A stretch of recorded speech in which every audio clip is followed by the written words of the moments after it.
You are not sad about the toy. You are sad about who was holding it. Pick up an old photo, a cassette tape, a scratched up action figure missing one arm. Your chest tightens before your brain even knows why. That is not memory.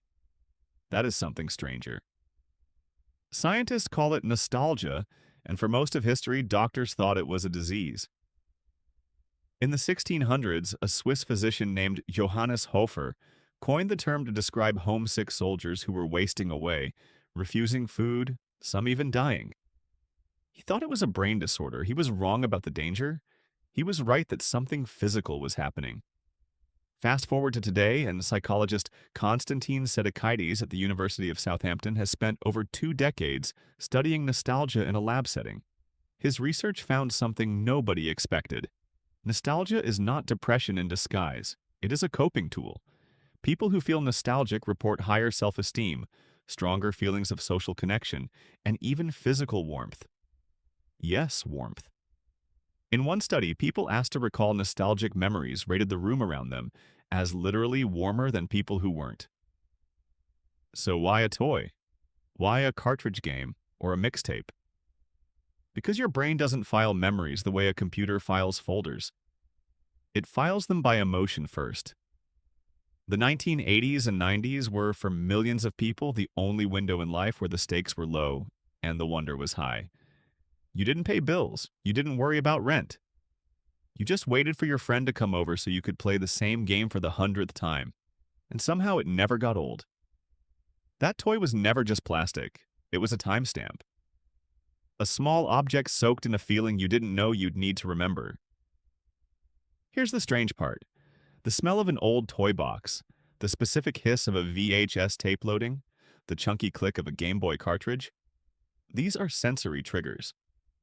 Smell and sound bypass the analytical part of your brain and hit the limbic system directly, the same region tied to emotion and memory formation. That's why a single Nintendo startup chime can drop you back into a bedroom you haven't lived in for 20 years, faster than any photograph could.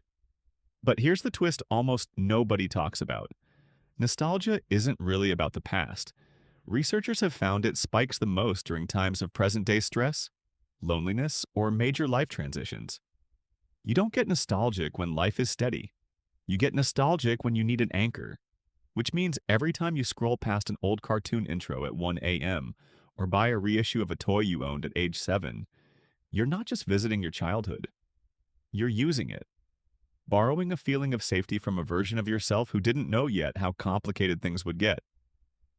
The 80s and 90s sell this so well, precisely because that era was the last one before constant connection. No smartphones tracking your every move. No algorithm deciding what you'd love next. Just static-filled afternoons, secondhand bikes, and shows you watched because there were only a few channels to choose from.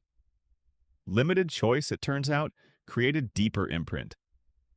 Psychologists call this the reminiscence bump, the well-documented tendency for people to recall memories from adolescence and early adulthood more vividly than any other period of life.